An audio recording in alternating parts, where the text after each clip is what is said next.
Parla tifoso dell'Azzurra. Benvenuto in un altro video. Vediamo le ultime notizie dal Napoli. Nell'ultima partita, la vittoria è stata nostra. Il Napoli ha battuto la Juventus e siamo entusiasti di questo risultato.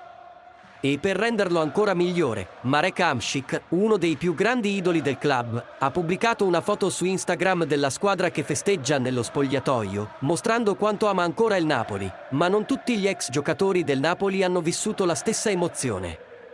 Lorenzo Insigne, da sempre dichiarato sostenitore del club, non ha ricevuto alcun messaggio dalla squadra azzurra sui social, ha ancora dei sentimenti per il Napoli o si è lasciato alle spalle quella passione? Indipendentemente da ciò, il Napoli sta ancora andando forte, lottando per più vittorie e titoli. E per te tifoso napoletano, cosa ne pensi di questa vittoria?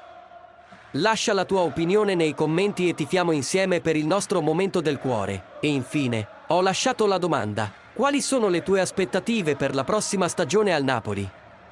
Avremo altri titoli? Lascia la tua risposta nei commenti e non dimenticare di mettere mi piace e condividere questo video con i tuoi amici tifosi del Napoli. Forza Napoli sempre!